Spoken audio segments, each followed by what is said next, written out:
Okay, there. I have sound. Okay. Okay, so um, welcome. Time for another chapter out of Thomas Sowell, um, which I failed to have pulled up here. Bear with me just a second. Or not. Where is it? Where is it? Unprepared tonight, apparently. Jesus. Where'd it go?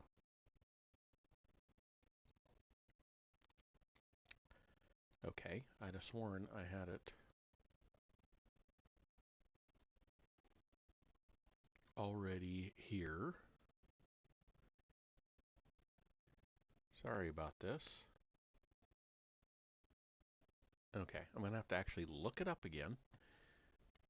I have it in my electronic format.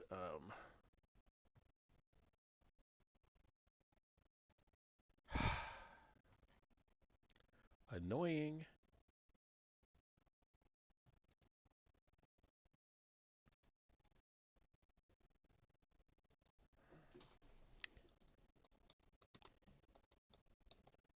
Every time Windows does an update, it does this. There we go. It's thinking about it.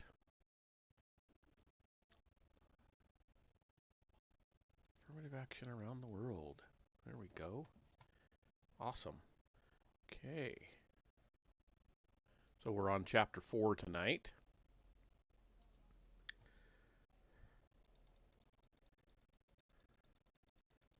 Affirmative action in Sri Lanka. Okay. Now that I'm done fumbling around here, we actually get into the reading. Okay, chapter 4, Affirmative action in Sri Lanka. The island nation of Sri Lanka, located about 20 miles off the southeast coast of India, stretches 270 miles from north to south and 140 miles from east to west. It has a population of 19 million. Roughly three-quarters of its people are Sinhalese, and the principal minority, the Tamils, are are less than one-sixth of the population.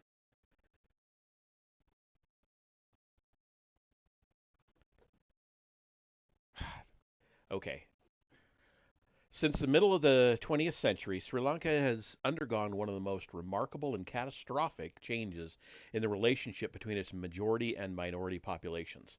Formerly the British colony of Ceylon, Sri Lanka achieved independence in 1948, with a promising future being anticipated by its own people and by outside observers alike.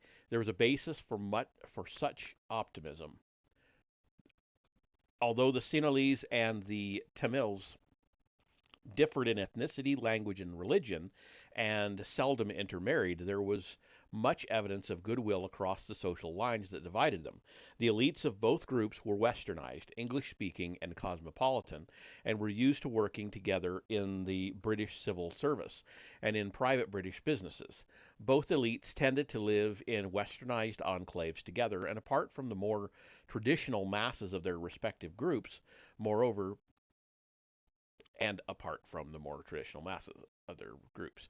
Moreover, the country's political leaders were committed to a secular, democratic state, recognizing the rights of all its citizens, regardless of their ethnicity or religion. This live and let live pattern was not confined to the elites or to politics. Whatever the historic clashes of Sinhalese and Tamils in in centuries past, there had never been a race riot between them during the first half of the 20th century. Other groups in the population of the country included Muslims and Christians. Relations among the various ethnic and religious groups in Sri Lanka were described by an American scholar as, quote, cordial, unmarred by the sort of friction that exists between Hindus and Muslims in India. And once again, he spells it Moslems. So that's why I'm pronouncing that way. Um, it was not unusual for Buddhists to appear at Hindu festivals or Christmas celebrations, for example, as a Sri Lankan scholar described the situation. Quote, in striking contrast to other parts of South Asia, including Burma, Sri Lanka in 1948 was an oasis of stability, peace, and order. The transfer of power was smooth and peaceful, a reflection of the moderate tone of the dominant strand in the country's nationalist movement. More important, one saw very little of the divisions and bitterness which were tearing at the recent independence of the South Asian countries. In general, the situation seemed to provide an impressive basis for a solid start in nation building and national regeneration. End quote.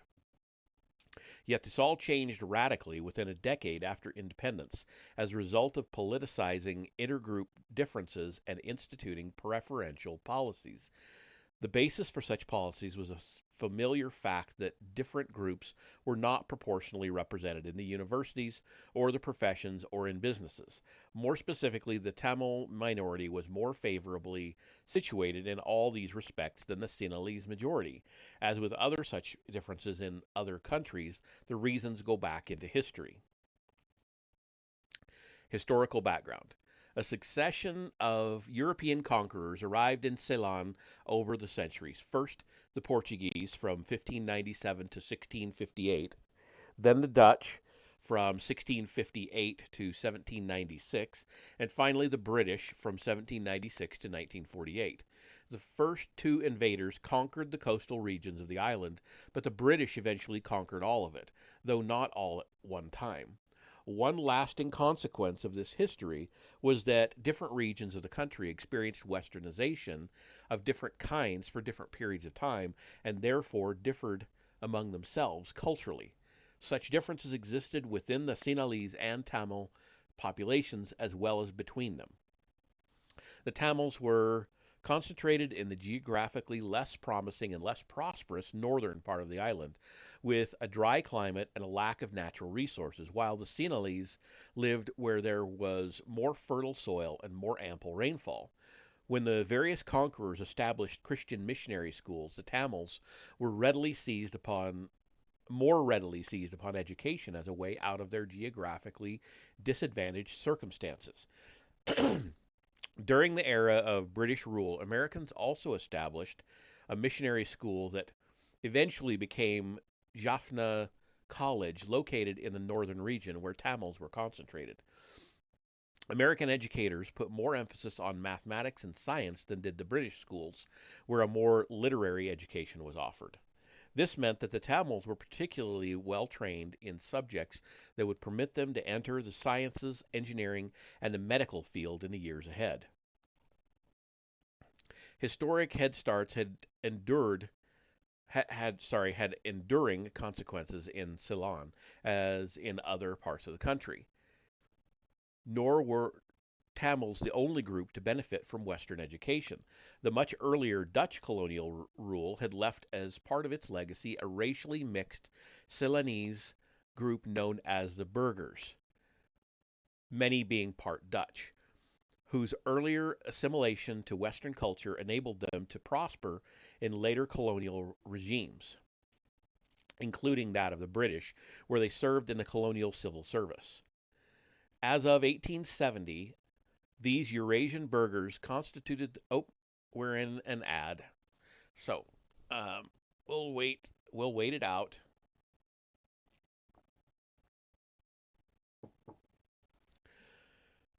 And while I'm waiting, let's see how long this chapter is. Okay, this one's not as long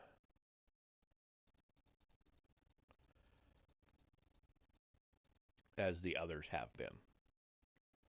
So, that's good.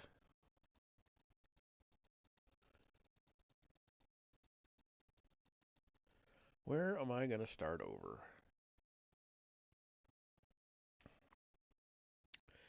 I'll start it as of 1870, I think. Okay, so as of 1870, these Eurasian burghers constituted the great majority of physicians and surgeons employed by the colonial government, even though burghers were less than 1% of Ceylon's population.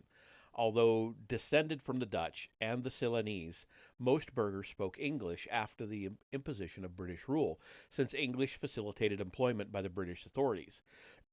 As late as 1911, less than 10% of the Sinhalese or Tamils spoke English, compared to more than three-quarters of the burghers. Geography has complicated the cultural differences within both the Sinhalese and Tamil groups. As has often happened in other parts of the world, the highlands resisted the invaders longer than the lowlands. It was not until 1815 that the British conquered the Kandyan highlands in the south of Ceylon.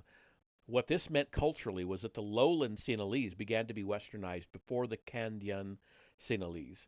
After the British conquest of the Kandyan highlands, they began to import Tamils from India to work on British-owned plantations there. This meant that there were now two culturally different groups of Tamils in Ceylon as well, often referred to as the Ceylon Tamils and the Indian Tamils. Separated geographically as well as culturally, these two Tamil groups had little interaction with or impact on one another. The Indian Tamils, still called that 100 years after their settlement in Ceylon, were the poorest, most isolated, and uneducated portion of the country's population, and were generally of lower caste than the Ceylon Tamils. Against this historical background, it is hardly surprising that there remained in the 20th century great differences in the relative representation of the various groups and subgroups at the university level or in business and the professions. With the passing years and the spread of education among the Ceylon Tamils and the Sinhalese, the tiny minority of burghers was overtaken in government employment by these much larger groups. Moreover, among all these various groups, the timing and degree of their westernization, education, and ability to speak English in colonial times was reflected in their educational and employment patterns for generations, extending well into the post-colonial era of Sri Lanka. As of 1921, half the lawyers in Ceylon were Sinhalese, the lowlanders being 46% and the highlanders 4%, even though the highlanders were about half as numerous as the lowland Sinhalese. Ceylon Tamils, who were only about half as numerous as the highland Sinhalese, nevertheless provided 28% of the lawyers, despite being only 12% of the total population at that time. But there were no Indian Tamil lawyers at all, even though Indian Tamils at that point outnumbered Ceylon Tamils. It was much the same story in the medical profession. The Ceylon Tamils minority actually produced more doctors than any other group, 44% of all doctors or other medical practitioners compared to 34% who were Sinhalese, only a tenth of whom were Highland Sinhalese. Burghers provided another 12%, and again, none at all were Indian Tamils. Similar patterns continued over the years. In Ceylon University College in 1942, 30% of all the students were Ceylon Tamils, nearly 3 times their representation in the population. Although the top echelons of the colonial civil service were dominated by Englishmen and the Sinhalese were a majority of the native Ceylonese civil servants, the Ceylon Tamils were still much overrepresented relative to their percentage of the population. Over the years, the Sinhalese began catching up with the Tamils in English education, and by 1946 there were 205 Sinhalese doctors compared to 115 Tamils. However, the Ceylon Tamils continued to be overrepresented relative to their share of the population. That same year, 2 years before independence, Ceylon Tamils occupied 30% of the positions in the Ceylon government and 40% of the judicial posts. In keeping with their educational backgrounds, Ceylon Tamils were especially successful in scientific and technical fields. As of 1948, the year of national independence, 40% of the engineers in the government's irrigation department were Tamils. Although the vast majority of Indian Tamils remained plantation laborers, on into the second half of the 20th century, there were other immigrants from India who came to Ceylon in other capacities. While many of these Indians worked in lowly occupations such as laborers, servants, and rickshaw pullers, some of these later Indian immigrants became traders, businessmen, and moneylenders. These later were typically from groups with an entrepreneurial history in India, such as the Gujaratis and the Shettiars. In business, as elsewhere, the Sinhalese were eclipsed by minorities as well as by Europeans. At one point, 40% of all the credit extended by pawnbrokers in Ceylon was extended by Shettiars. I don't know if I'm pronouncing that right or not. It's Chettiars.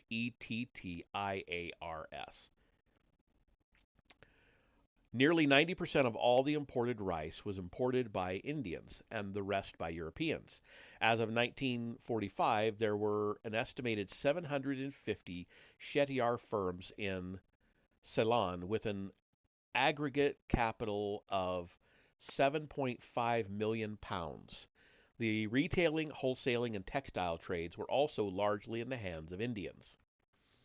None of this went unnoticed, least of all by politicians looking for issues with which to mobilize voters. Even during British colonial rule, laws passed in 1938 began restrictions against Indian businessmen, and these restrictions were tightened in later years. Despite such restrictions, however, a Sinhalese politician could still complain in 1955, quote, "In the towns and villages, in the business and in boutiques, most of the work is in the hands of the Tamil-speaking people," end quote. The stage was set for affirmative action. Affirmative action and its aftermath. When Ceylon achieved its independence in 1948 and later changed its name to Sri Lanka, its positions of power, wealth, and prestige were largely in the hands of an educated, English-speaking, often Christian elite, both Sinhalese and Tamil. Yet the great majority of the country's population was Buddhist and Sinhala-speaking, while most members of its principal minority were Hindu and spoke Tamil. However historically understandable this situation might be, its political viability was another story. In Sri Lanka, as in some other countries, there was a growing number of newly educated people seeking employment in positions dominated by other groups, especially as government employees. And this newly educated group created political pressures for group preferences and quotas. At first, the rising number of educated but non-English speaking Sinhalese spearheaded a reaction against Western culture, language, and religion. Buddhists resented the large role of government-subsidized Christian missionary schools in the education of Sri Lankans. There was also an understandable demand that the affairs of the government no longer be conducted in English, but in the people's own language, quote unquote. Like so many political catchwords, the demand for their own language, again, quote unquote, instead of English, concealed more than it revealed. There was no own language of the Ceylonese people as a whole, but two different languages representing the two largest population groups. While this demand was made as far back as the early 1940s, before independence, when it meant a transition to the two languages of the principal groups in the country, the transition from English was still not yet implemented as the 1950s began, largely due to the caution of Prime Minister D.S. Senanayak, I guess, I don't know, who sensed the explosive potential of issues like language and religion in a newly independent and ethnically divided country. Amid rising agitation over the language issue, an ambitious member of the government, Solomon Bandaranaike, went into opposition in 1951, establishing his own party dedicated to a quick implementation of the own language policy. At this point, that still meant the two languages of the two principal groups in the country. But in response to growing demands from the Sinhalese majority, there was a swift transition in just a few years to demands Sinhala only as the language of Sri Lanka. As in other countries such as India, behind the language issue was the issue of access to jobs, especially jobs in the government. For this purpose, a change from English to both indigenous languages as the official language of government and free competition for civil service jobs could have meant a displacement of an English speaking elite by a largely or disproportionately Tamil elite. The key figure in the transformation of a general resentment against the old elite and what they stood for into a specific program of preferential treatment of the Sinhala language, which entailed preferential access of the Sinhalese population to jobs and education, was Bandaranaike. Like so many militant group leaders in other countries, Bandaranaike himself was, I know I'm butchering that, bear with me. Bandaranaike himself was not at all representative of those in whose name he spoke stridently. He was an Oxford-educated Christian Sinhalese aristocrat.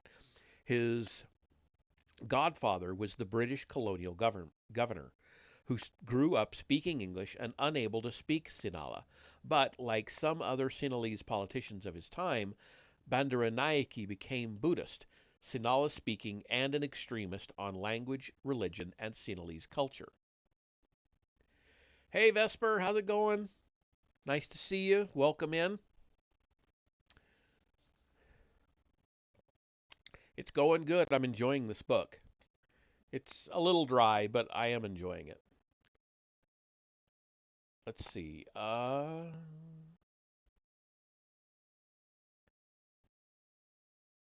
Extremist. Okay. His own goals were neither religious nor ideological. He wanted to become prime minister, and he succeeded.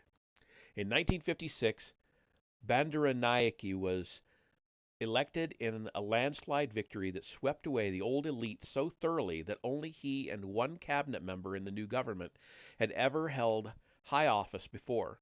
Bandaranaike's new government produced legislation requiring Sinhala only as the official language of Sri Lanka, the language not only of government itself, but also the language in which businesses and other institutions had to communicate with government.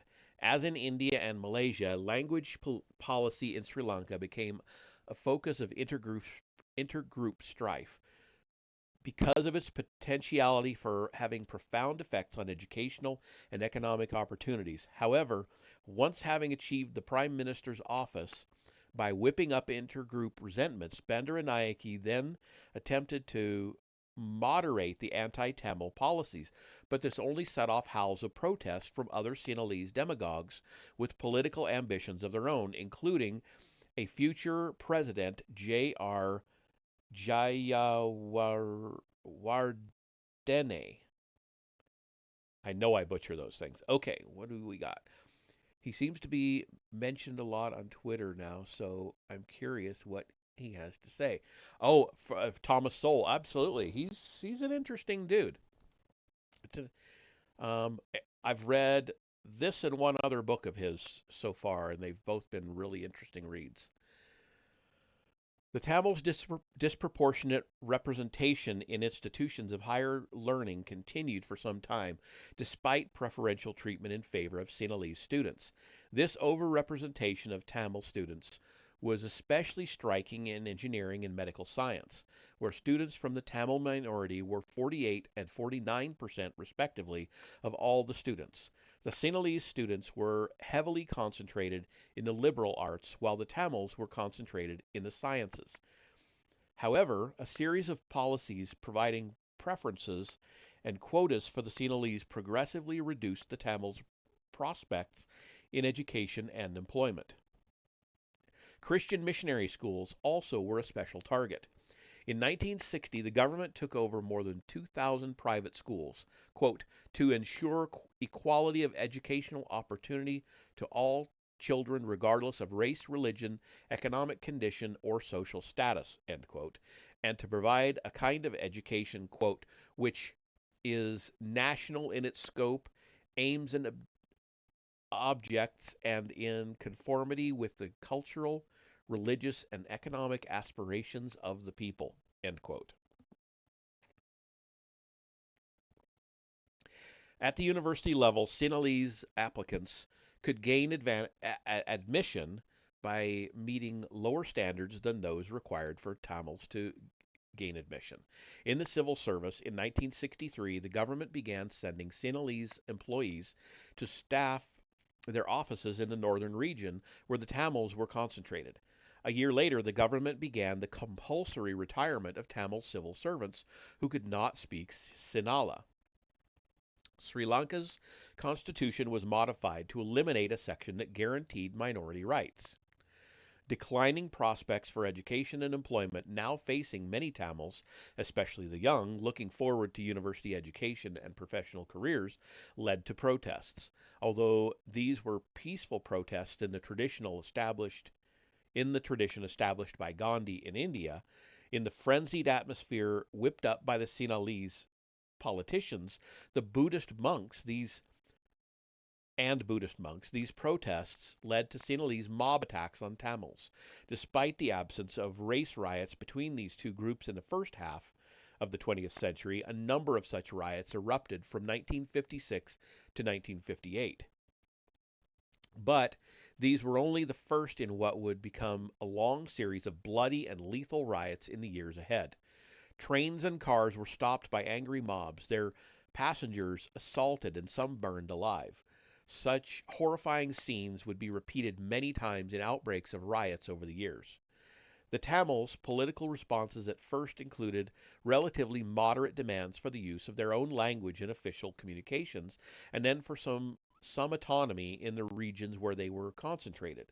Such demands were in response to the central government's unabashed favoritism toward the Sinhalese and to such weakening of the Tamils politically as the disenfranchisement of the Indian Tamils and the pressuring of them to return to an India that many of them had never seen. Bandaranaike created an accord with the Tamils, compromising on some issues, but political outcries from the Sinhalese prevented this accord from being carried out. In 1959, a Sinhalese Buddhist extremist assassinated Bandaranaike for having betrayed the cause. As in other countries, the illusion of being able to control the course of events was shattered. Sinhalese political parties across the ideological spectrum all jumped on the bandwagon of group rights and tried to outbid one another for the Sinhalese vote. The disenfranchisement of the Indian Tamils meant that the Tamil vote was now so small that it would be disregarded, leaving the only question how best to compete for the votes of the Sinhalese majority. Despite preferential admissions policies at the university level, despite attempts to reduce the Tamils' educational edge in the schools, Tamil students continued to be overrepresented in the science-based fields. The next attempt to change this was called standardization. Instead of basing admissions decisions on the actual scores made by individual students, each student was given a standardized score based on his score relative to other students from his own ethnic group. Such preferences were later supplemented by quotas. In 1972, a district quota system was introduced to allocate university admissions on the basis of the population in each district. Since Sinhalese and Tamils were concentrated in different districts, district quotas were, in effect, ethnic quotas. Under this system, the proportion of Tamil university students in the sciences fell from 35% in 1970 to 19% in 1974. Because the Tamil plantation laborers in the Kandyan region were counted as part of the population, but were unlikely to use any of the university places set aside in the district quotas, this made it especially easy for Sinhalese students from that region to get into universities. Many of these students preferentially admitted were, quote, from the affluent classes, end quote, according to a study of these policies and their effects. Protests against quotas and preference by academics were futile, as university admissions policies were determined by political authorities at the cabinet level. A drying up of educational opportunities was especially serious for Tamils because of their concentration in a part of Sri Lanka with poor geographic conditions for making economic progress without relying heavily on education. As attempts to salvage opportunities at the national level proved unavailing, Tamils began to seek more autonomy in their own regions of the country, notably on the northern Jaffna Peninsula. After appeals, protests, and civil disobedience campaigns all failed to produce the autonomy that Tamils were seeking, armed guerrilla warfare began, and the Tamils' demands now escalated to include a separate independent nation of their own. Moderate leadership among the Tamils gave way to more militant and extreme leadership, eventually led by a guerrilla group called the Tamil Tigers. Formed in 1975, Sri Lanka was now on the road to civil war. It was a war filled with atrocities on both sides. Moreover, a substantial number of Tamils living in regions of the country where the majority population was Sinhalese found themselves singled out as targets for mob violence. 150 people were killed and 20,000 made homeless in riots in 1977. This was only a prelude to new riots in 1981 and worse riots in 1983. The riots in both these years bearing the marks of deliberately organized activity by Sinhalese gangs with indifference or complicity on the part of the police and the military. Nor were such explosions of violence due solely to hooligans. After the 1981 riots, President Junius Jaya Wardene said, quote, I regret that some members of my party have spoken in Parliament and outside words that encourage violence and the murders, rapes, and arson that have been committed, end quote. In July 1983, there were, quote, 5 days of pillage and slaughter aimed at Tamils living throughout the South and their businesses and property, end quote. It was a large-scale outbreak beginning in the country's capital city of Colombo. And then we have a very long quote here. As many as 3,000 Tamils are said to have been killed. Nearly 60% of the Tamils in Colombo were turned into refugees, and most of the Colombo Tamil business community, which had accounted for over half the city's commercial infrastructure, was ruined. Many Sinhalese burned down their own workplaces, targeting in particular Tamil-owned garment factories. Much of the wholesale food district of Colombo was destroyed. The stately Victorian Railroad station in the center of the city had to be converted into a morgue to accommodate the corpses, end quote. Not only the numbers, but also the nature of the atrocities suggest the levels of hatred that had developed in a once peaceful and harmonious country. For example, a bus was accosted by a mob and the bus driver ordered to turn over a Tamil. He pointed to a woman passenger who was then taken out into the street where her belly was ripped open with a broken bottle and she was set on fire. People in the mob clapped and danced as she died in agony. Meanwhile, in the Tamil areas, similar savagery was inflicted on Sinhalese who lived there. Moreover, the Sinhalese army units sent into the Tamil areas were equally cavalier about the lives of the civilians they encountered. After being ambushed by guerrillas, the army sometimes lashed out with indiscriminate attacks on Tamil civilians. The New York Times of August 7, 1983 reported, quote, Sri Lankan army troops pulled 20 civilians off a bus and executed them 2 weeks ago in retaliation for a Tamil guerrilla attack that killed 13 soldiers, a government spokesman confirmed today. End quote.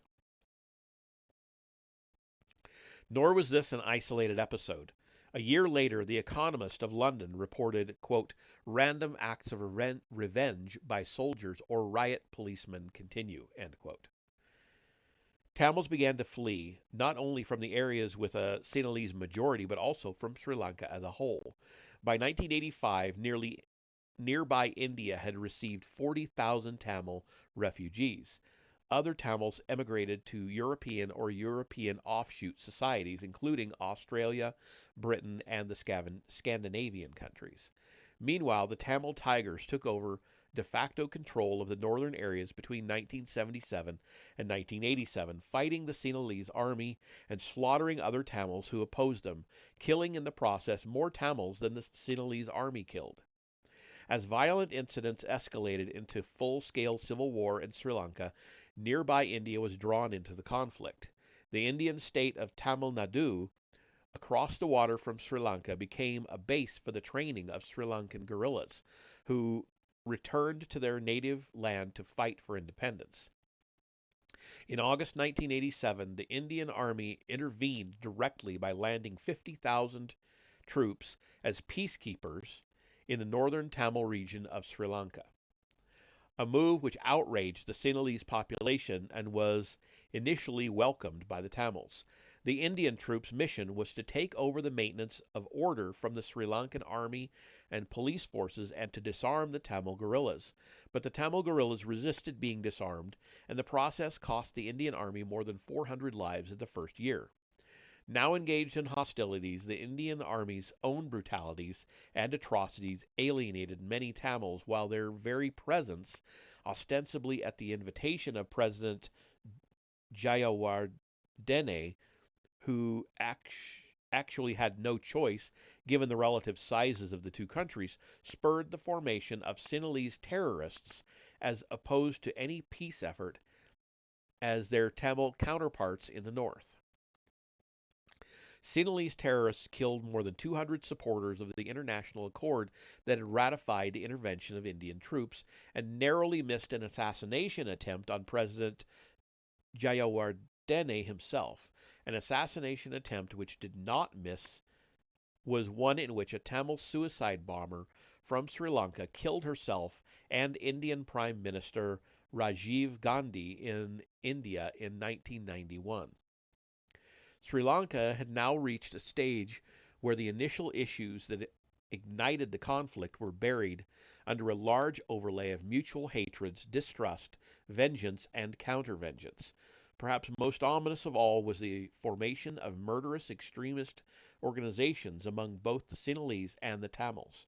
Organizations with a vested interest in the continuation of conflict and prepared to kill those who sought reconciliation. A provision in a new constitution in 1978 recognized language rights of the Tamils, but this could not restore the status quo ante.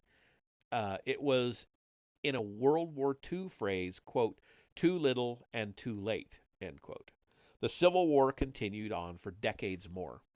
With all the lives that it has claimed, what did affirmative action accomplish in Sri Lanka? By 1973, the Sinhalese had overtaken the Sri Lankan Tamils in education and incomes.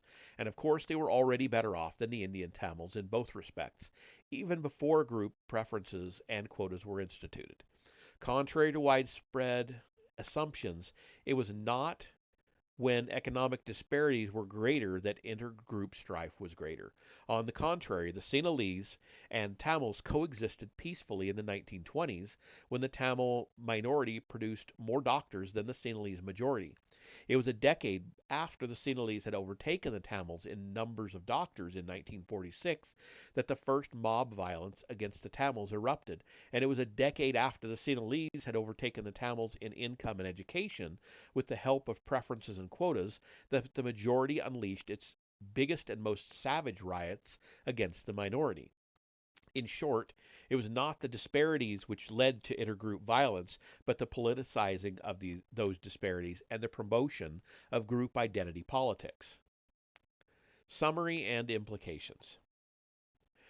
The history of Sri Lanka in the second half of the 20th century represents the most blatant, painful, and tragic mockery of the underlying assumption of being able to control the course of events, an assumption implicit in affirmative action policies in countries around the world. The actual course that events took in Sri Lanka was overseen by no one and made all groups was foreseen by no one and made all groups worse off on net balance as the country as a whole suffered repeated race riots, civil war, atrocities, widespread terror, and the assassinations of the country's national leaders. Not to mention the assassination of the Prime Minister of India by a Tamil extremist as a result of the Indian Army's intervention. Such a record of carnage and atrocities would be shocking in any country, but was especially shocking in a country with a record of intergroup toleration that was once among the best in the world. If nothing else, Sri Lanka demonstrated that complacency is never in order when racial or ethnic relationships are concerned, for even generations of peaceful coexistence can quickly turn ugly when the right circumstances and the right demagogue come together. Nor are such developments as readily stopped as they are started. Even concessions that would have brought peace in the past can fail to bring peace after many bitter experiences have hardened both sides and produced extremists with a vested interest in the continuation of the struggle itself, which enhances their power rather than concern for any social results likely to be produced by the struggle. In September 2000, the New York Times reported this scene of casual deaths in Jaffna. Quote, a young woman riding a bicycle near her home was struck by shrapnel that severed her femoral artery. A cow lazily chewing its cud was taken out by a stray shell. A 5-year-old boy whose grandmother had sent him to the store to buy fruit juice was struck in the spine by shrapnel from a shell that had crashed into a drumstick tree. 2 people died when incoming fire hit a home for elderly residents. End quote. The same account also reported this, quote, a plaintive, unsigned poster pasted to walls all over town asks, can't we stop this madness? End quote. Stopping such madness was not nearly so easy as starting it, as was done nearly half a century earlier by a man who was not even a racial fanatic, but simply someone who wanted to become prime minister and decided that stirring up intergroup conflict was the easiest way to achieve that political goal. The net result has been a decades-long civil war in which a small island nation has suffered more deaths than the United States suffered during the long years of the Vietnam War. The 2001 election in Sri Lanka brought to power a party pledged to trying to negotiate a peace with the Tamil political leaders. In the worldwide revulsion against terrorism after the September 11, 2001 attacks against the United States, many foreign governments pledged to stop Tamil Tiger fundraising in their respective countries, which had been financing a civil war in which nearly 64,000 Sri Lankans died. Early in 2002, the Tamil Tigers pronounced a ceasefire and the end of suicide bombing. Their leader emerged from the jungle for the first time in more than a decade to pledge to work for peace. By the end of the war, an accord between the government and the Tamil Tigers set in motion a process for the final settlement of their differences. It was the first hopeful sign in nearly half a century. Near the end of the year, the New York Times reported, quote, the unexpected concessions during the second round of talks raised hopes of a permanent solution in the 19-year war that has killed 64,500 people, but a final settlement could be years away, as both sides and the Norwegian mediators brokering the talks conceded. End quote. And end chapter. Just another example of why identity politics are bad. Yes, absolutely, Vesper. I agree 100%. All right. Well, that takes us into chapter 5. of 7. I am not going to do another chapter tonight. My voice won't hold out for it anyway. So we are on to affirmative action in Nigeria, then affirmative action in the United States, and then a wrap-up chapter, the past and the future. You open Pandora's box with that shit. Yes, you do. And they obviously did. They opened up Pandora's box in their country and lived to regret it. So, all right. Who's around? Do we want to raid somebody? I think we should. Um, obviously, Vesper's not on right now. He's since you're here. Um, so let's see. We got Mr. Blitzer's on playing Grand Theft Auto 5. I will be streaming this book again on Tuesday. We'll do chapter 5 on Tuesday. And it should be 9:30 when I start. So 9:30 Mountain Time. And then yeah, so we'll have 3 more readings from this book to finish it out. And I need to figure out what I'm reading next. I'm gonna hold off a little bit longer on any more Plato. I'm gonna come back and read the Republic, but I want to get a couple of other things off my list. So I'm going to read at least one more, probably one more book after I finish this one, and then go back to Plato. Um, and I thought of 2 books that it was down to today. Now I have to remember what they were. They came to mind earlier today. They're 2 I've been really wanting to read for a while. So anyway, let's go on over to Mr. Blitzer and see what he's up to with his Grand Theft Auto 5. And I'll take us on over there, and I'll see you in a minute.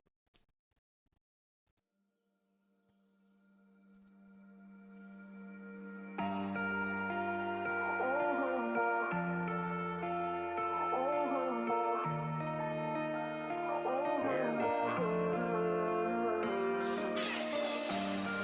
Feeling shattered skies, watching teary blue eyes, wonder where I might find some peace